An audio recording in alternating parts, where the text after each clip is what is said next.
लेखणीला धार तलवारीची हे आपले ब्रीद वाक्य सार्थ करणाऱ्या आणि समाज हितांच्या बातम्यांनी लोकमनावर राज्य करणाऱ्या शिवशाही न्यूज नेटवर्कच्या 4थ्या वर्धापन दिनानिमित्त लाख लाख शुभेच्छा।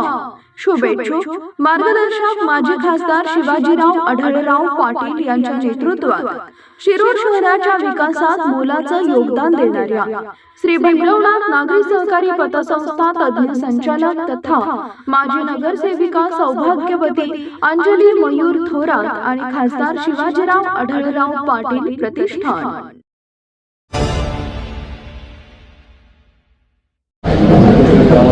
पश्चाताप झाल्यासारखं वाटतोय, परंतु निवडणुकीच्या वेळेलाच लोक निर्णय घेतात ही चुकीची गोष्ट आहे।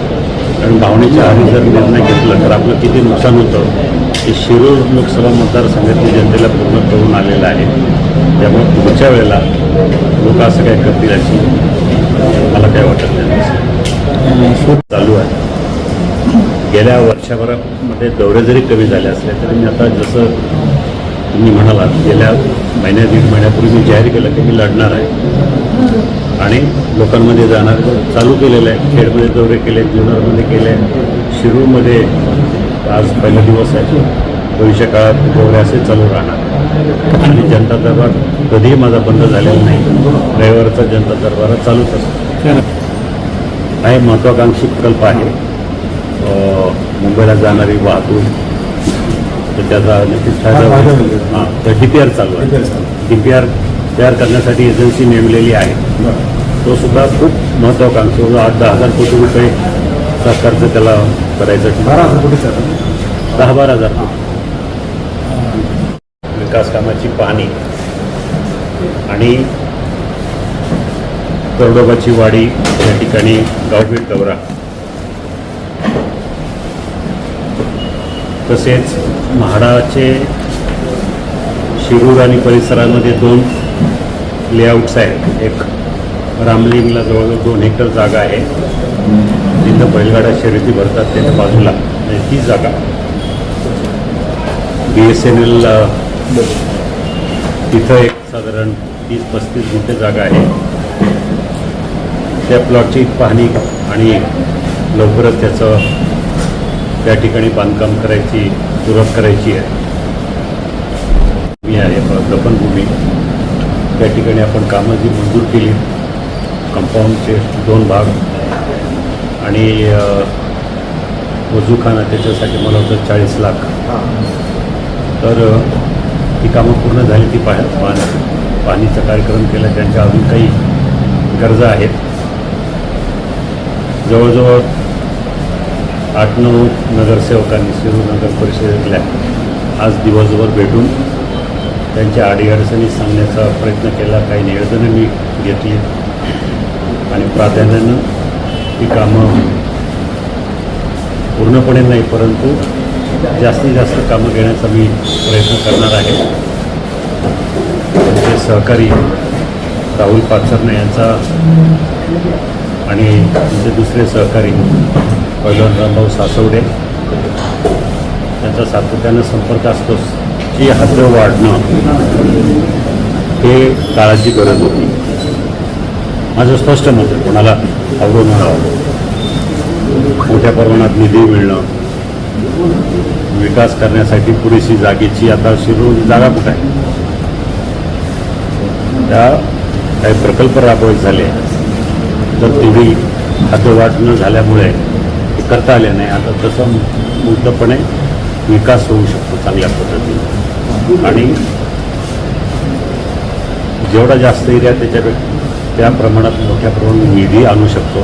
एखादा प्रकल्प आपल्याला वाटला बाबा 100 कोटी रुपयाचा आहे, 200 कोटी रुपयाचा आहे, आपल्याकडे जागा आहे, प्रस्ताव आहे, अशा गोष्टी करता आल्या करायच्या असल्यास ती सोपं जातं। नगर परिषदेवर आर्थिक बोजा पण वाढेल त्या संदर्भाने काय नाही त्यांच्यावर का हे बऱ्याचशा गोष्टी राज्य सरकारच्या माध्यमातून विविध योजनांच्या माध्यमातून नगरोत्थान असेल किंवा वैशिष्ट्यपूर्ण योजना असेल, मी जो निधी आणला आहे तो हा नगर परिषदेच्या निधीतून 1 रुपया खर्च नाही केला आम्ही। जे काही 100-125 कोटी रुपये आणले होते ते फक्त मंत्रालयातून वैशिष्ट्यपूर्ण नगरोत्थान आणि अशा योजनेच्या माध्यमातून काही दिवसापूर्वी प्रसारमाध्यमामध्ये पुन्हा एकदा आढळराव पाटील शिरूर लोकसभा मतदारसंघामध्ये दंड ठोकण्याच्या तयारीत आहेत. हे या बातमीमध्ये काही तथ्य आहे का खरं तुम्ही निश्चय केलेला आहे का पुन्हा एकदा जनतेमध्ये जाऊन तुमच्या कामाचा? त्याशिवाय का हे तर पब्लिकली मी स्टेटमेंट केलेलं आहे की मी पुढच्या निवडणुकीमध्ये लोकांनी आशीर्वाद दिला तर पुन्हा मी उभं राहणार, पुन्हा लढणार आहे.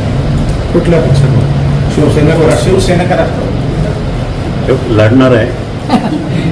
हे बघा, मी गेल्या वेळेला मी तुम्हाला स्पष्ट सांगतो, मी काय पक्ष बदल, लोकांचा समज झाला आहे की मी पक्ष बदलला आहे, शिवसेनेतून राष्ट्रवादीत का लढलो. त्याच्यामध्ये मी स्पष्टपणे सांगतो की ही जागा राष्ट्रवादी काँग्रेस पक्षाला गेल्यामुळे शिवसेना आणि भाजप दोन्ही वरिष्ठ नेत्यांनी विनंती करून मला सांगितलं की राष्ट्रवादीमध्ये जाऊन लढा. म्हणजे अगदी उपमुख्यमंत्री आणि मुख्यमंत्र्यांनी सजेशन केलं की बाबा तिथं जाऊन लढा. त्यामुळे मी राष्ट्रवादीमध्ये मी काय पक्ष बदलणं किंवा स्वतःच्या स्वार्थासाठी करतो अशातला भाग नाही आहे. आता राजकारणाची दिशा खूप लवकर बदलत आहेत. आता नक्की काय होईल, कसं होईल, पुढं 2029च्या निवडणुकीमध्ये मतदारसंघ कसा होईल हे सगळं ठरवून की विकास कामं जशी व्हायला पाहिजे होती, तालुक्याचे आमदार त्यांच्या परीनं कामं करतात, तो काही विषय नाही, ते प्रश्नही मांडतात. परंतु खासदार म्हणून जी कामं व्हायला पाहिजे होती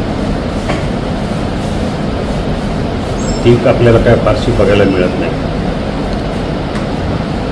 आमदारांनी DPDCचे असेल किंवा बजेटची कामं माऊलीआबा कटके ते त्यांच्या परीने करतायत, चांगली करतायत, आपल्या भागाचे प्रश्नही मांडतात.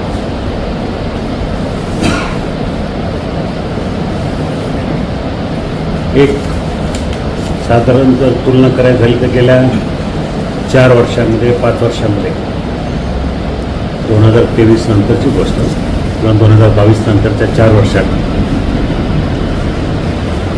नगरपालिका, नगर परिषदा किंवा नगरपंचायतीच्या हद्दीमध्ये मग चाकण असेल, जुन्नर असेल, आळंदी असेल, शिरूर, मंचर, राजगुरुनगर या सगळ्या ठिकाणी नाही म्हटलं तरी 600-700 कोटी रुपयाची कामं त्यात 3 वर्षामध्ये 4 वर्षामध्ये केलेली आहे. आणि यादी तोंडपाठ आहे माझी, सांगायलाच पाहिजे असं काही नाही, तोंडपाठ आहे, तुम्ही सगळ्यांनी माहिती आहे. पाण्याच्या योजना असतील किंवा बाकी काही योजना असतील. पण वाईट हे वाटतं 2 वेळा निवडून गेले. कारण मला जनतेला प्रश्न विचारायचा, तुम्ही मला नाकारून त्याला 2 वेळा मतं दिली, मला दोन्ही वेळेला मला नाकारलं आणि त्यांना मतं दिली, त्यांना निवडून दिलं.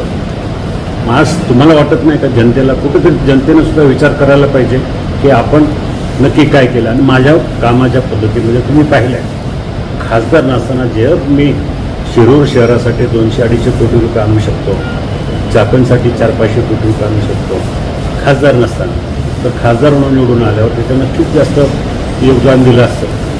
दुर्दैवानं होतं, लोकांचे नुकसान आहे, पण त्यांना फरक पडत नाही. लोकांना भावनेची आहारी घ्यायचं, प्रचारामध्ये मोठी भाषणं करायची, लोकसभेमध्ये भाषणं करायची, सोशल मीडियावर फिरवायची, लोकांना कुठेतरी भोळ पडायची की आपला लोकप्रतिनिधी आपले प्रश्न मांडतो. आता मांडतो म्हणजे काय, भाषणं करणं लोकसभेमध्ये म्हणजे प्रश्न मांडणं नव्हे, त्यातून काहीतरी मार्ग सुटला पाहिजे.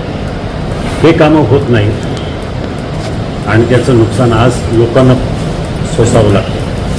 2019ला शिवाजी महाराजांची प्रतिमा, संभाजी महाराजांची प्रतिमा घेऊन आले, विमानतळाचा प्रश्न घेऊन आले, ट्रॅफिकचा प्रश्न घेऊन आले. त्यावेळेला सुद्धा काहीतरी कांद्याचा भाव, शेतकऱ्याचा प्रश्न घेऊन आले. फक्त भाषण करण्यापर्यंत काही पलीकडे काहीच केलं नाही ना. जी प्रश्नावर तुम्ही निवडून आले त्याच्यावर सुद्धा काही केलं नाही, म्हणजे लोकांना अजून कितपर्यंत तुम्ही हे करत नाही.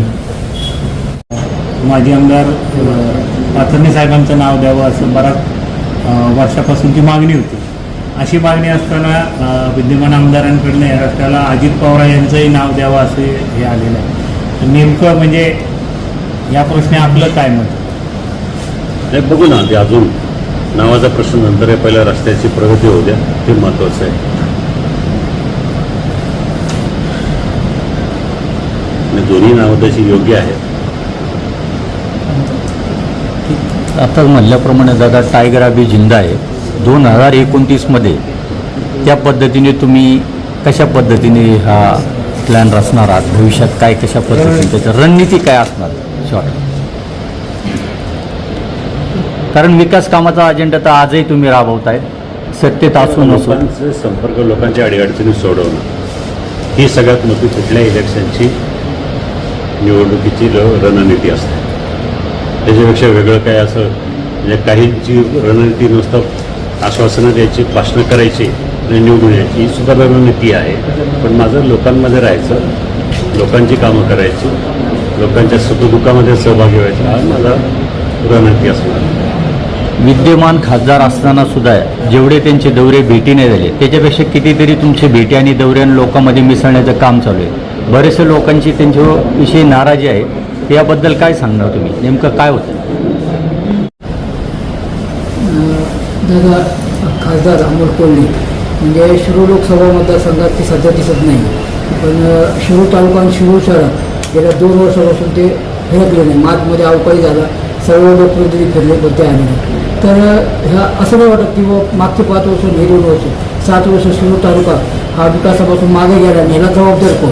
म्हणजे हा मागे गेला का आणि ह्याला जबाबदार कोण? म्हणजे मागं गेलाय का हा प्रश्नच नाही आहे, गेला आहे त्याच्याबद्दल कोणाचंही दुमत नाही आहे. 7 वर्षामध्ये किंवा ते प्रत्येक वेळेला निवडणुकीच्या प्रचाराच्या दरम्यान काहीतरी घेऊन येतात आणि त्याच्यावर ते मुद्दा करतात. गेल्या वेळेला 7 वर्षापूर्वी 2019ला फक्त ट्रॅफिक हा मुद्दा आणला. विमानतळ, खेडचं विमानतळ का होत नाही, चाकणचं विमानतळ होत नाही, त्याच्यावर खूप मोठा प्रचार केला. चाकणची ट्रॅफिक त्याच्यावर प्रचार केला, त्याच्यावर मतं घेतली, निवडून आले. परंतु तो विषय तिथंच राहिला. मध्ये त्यांनी काहीतरी फॅड काढलं होतं, इंद्रायणी मेडिसिटी, जवळजवळ 200 एकरवर जवळजवळ 15-20 वेगवेगळ्या विषयातले वेगवेगळ्या सब्जेक्टचे हॉस्पिटल उभे करायचे, असं काहीतरी ठरलं होतं. काहीतरी आराखडा दिला सरकारला, नंतर ते गायब झाला. म्हणजे नुसत्या लोकांना घोषणा द्यायच्या, लोकांना काहीतरी आमिष दाखवायची, मतं घ्यायची, मतं मिळाली की पुढचे 5 वर्ष काही बघायचं नाही, अशा प्रकारचं त्यांचा कार्यभार मी ठरवलं होतं. त्याप्रमाणे रेल्वे मार्ग धावतच नाही. केंद्र सरकारनं रेल्वे मार्ग हा होणारच नाही असं स्पष्ट केलेलं आहे. शिरूर तालुक्यातून जो जाणार आहे आता नाही रांजणगाव जात, असेल, नाही जात. कोकडे कॅन्सलच. नगर असं आहे, असं सांगितलं. नाही, तो मूळचा आहे.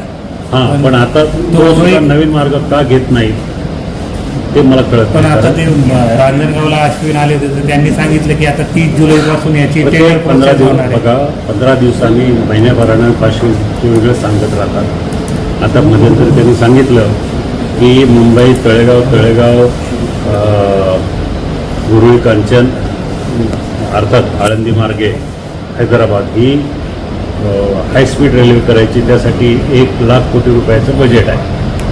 त्याचे शिक्के पण जाहीर झालेले आहेत, जागाचे नोटिफिकेशन आलं आहे. लोक हे झाले, कारण तो प्रकल्प करायचा म्हणून हा प्रकल्प कॅन्सल करतात. असं पण समजा हा प्रकल्प ह्या मार्गाने झाला तर आपली भूमिका काय राहील? समजा आता तो ठीक आहे नाशिकवरनं होत नाही, पण आता उरळी कांचन आणि आत्ताचा जो काही नाही, आता जो म्हणजे उरळ कांचन तो हैदराबाद, नाही उरळी कांचन, वाघोली आणि जो उरळ कांचन नाही आहे त्याच्यात. नाही जर तो करण्यासाठी आपण काही पुढाकार घेणार आहे का? म्हणजे समजा ठीक आहे नाशिकचं जाऊ द्या, परंतु समजा ह्या भाग जो रांजणगाव ठीक आहे ना, म्हणजे आम्हाला तो मार्ग नाही झाला तरी मूळ मार्गातून शिरूर सुद्धा आमचं PMRD बरोबर जी बैठक झाली ती PMRDनं त्यांच्या एक्सपर्टनं आम्हाला असा सल्ला दिला होता की चाकण मार्गे जी रेल्वे जाणार चाकण राजगुरुनगर त्याला कुठंतरी कनेक्शन शिरूर भागात जर दिलं रांजणगावला तर त्याचा फायदा होईल.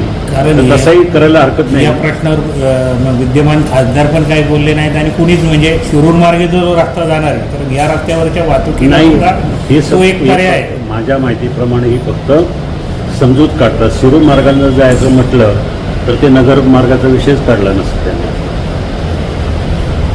हा सदस्यानं माझ्या 600 कोटीच्या तुलनेमध्ये काय कामं केली ही त्यांनी दाखवावी. मी आता टीका करत नाही कोणावर, परंतु कुठंतरी आपण मागं राहतोय.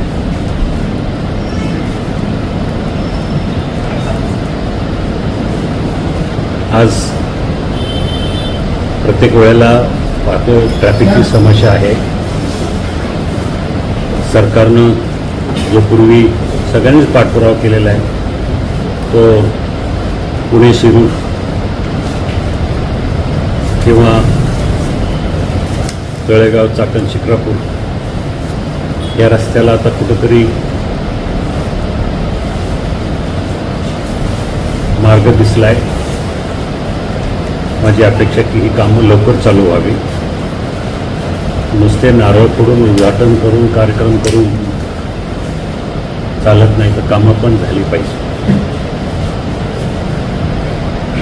तसंच नाशिक फाटा ते जो राजगुरुनगर रस्ता आहे हा सुद्धा तेवढाच अतिशय महत्त्वाचा आहे. त्या ठिकाणी चाकण, पूर्वी, मोशी, भोसरी ही हेवी ट्रॅफिक असणारी ठिकाणं आहेत. तिथं जवळजवळ वर्षभरापूर्वी टेंडर मागवले होते. दीड वर्ष झाले अजून ते वर्क ऑर्डर झालेली नाही.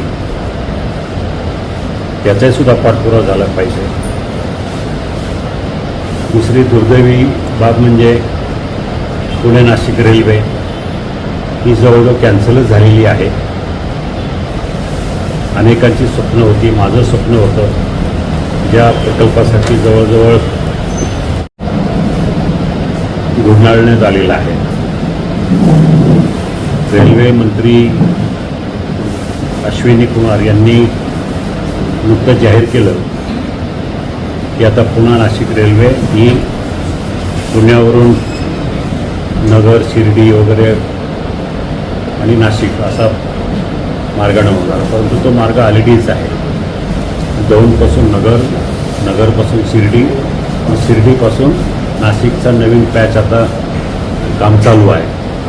पण त्याचा ह्या भागातल्या लोकांना काय उपयोग होणार नाही. आमचं स्वप्न हे होतं की शिवरायांची जन्मभूमी असलेला शिवरायांच्या जन्मभूमीचा परिसर जुन्नर, आंबेगाव, खेड, शिरूर ह्या भागातल्या शेतकऱ्यांचा शेतीमाल हा वेगवेगळ्या ठिकाणी पोहोचवण्यासाठी रेल्वे हा उत्तम मार्ग होता. परंतु दुर्दैवानं तो बंद झाला. ही खूप मोठी हानी आहे या भागातली. त्याला जे कारण देत आहेत GMRTचं ते सुद्धा अतिशय पोकळ कारण आहे. त्याच्यावर आम्ही खूप अभ्यास केला आहे. सरकारला त्याच्यावर खूप एक्सप्लेनेशन पाठवलं की GMRTची जर अडचण असेल तर 1-2 किलोमीटर इकडं तिकडं दुसऱ्या बाजूला सरवलं तरी ते प्रकल्प चालू होईल. परंतु ते काय होत नाही. मी माझ्या प्रयत्नातून रेल्वेचा प्रकल्प मंजुरी करून भूसंपादनासाठी जवळजवळ 1000 कोटी रुपये, राज्य सरकारचे 500 कोटी, केंद्र सरकारचे 500 असे 1000 कोटी रुपयाची इन्व्हेस्टमेंट करण्यात आली. त्यातले 500-600 कोटी रुपये भूसंपादनाला खर्च केले. तर सरकार त्याचं काय करणार कळत नाही. तिथं रेल्वे जर कॅन्सल केली, शेतकऱ्यांना 500-600 कोटी रुपये वाटले, मग करणार काय ते वाटलेल्या पैशाचे आणि जमिनीचं. अशा अनेक गोष्टी आहे. याच्यासाठी तुम्हाला एक खंबीर लोकप्रतिनिधीची गरज आहे की जो जाऊन बसेल, सातत्यानं पाठपुरावा करेल. हे कामं होत नाही. ही दुर्दैवी गोष्ट आहे. पत्रकार बांधवांना भेटणं म्हणून मी अगोदरच ठरवलं होतं की आपल्याशी अशाच अवांतर गप्पा करायच्या. म्हणून आज आपण सगळेजण या ठिकाणी जमलेलो आहोत.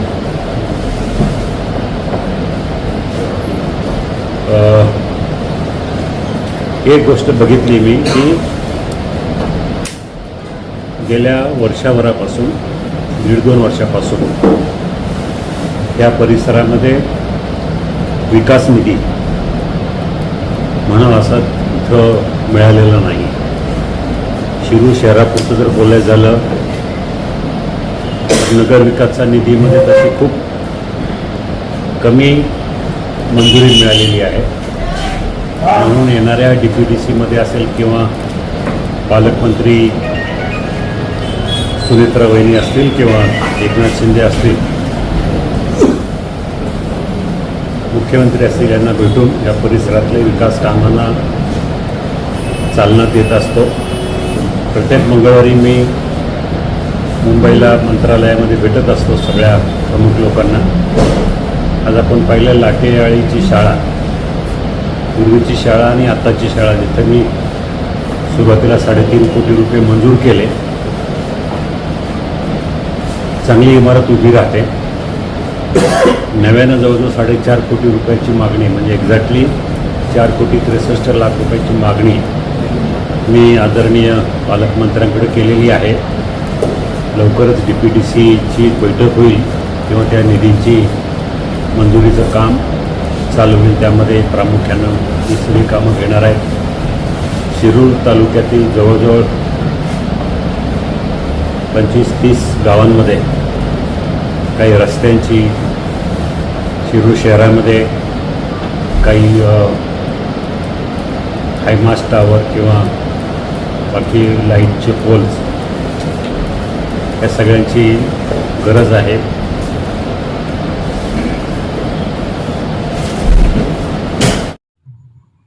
अवघ्या महाराष्ट्रात अल्पावधीतच लोकप्रिय झालेल्या शिवशाही न्यूज नेटवर्कच्या 4थ्या वर्धापन दिनानिमित्त रावी प्रतिष्ठानच्या वतीनं आभाळभर शुभेच्छा. आपल्या कार्यकर्तृत्वाचा आलेख दिवसेंदिवस असाच वाढत राहो हीच सदिच्छा. शुभेच्छुक शिरूर नगर परिषदेच्या कर्तव्यदक्ष नगरसेविका तथा विद्युत व पाणी पुरवठा सभापती सौभाग्यवती डॉक्टर सुनीता संतोष पोटे आणि मीरा नर्सिंग होमचे संचालक डॉक्टर संतोष संपतराव पोटे. ताज्या घडामोडी जाणून घेण्यासाठी शिवशाही न्यूज यूट्यूब चॅनलला सबस्क्राईब करा. आपण हा व्हिडिओ फेसबुकवर पाहत असाल तर फेसबुक पेज फॉलो करा आणि शिवशाही न्यूज.com या आपल्या वेबसाईटलाही भेट द्या.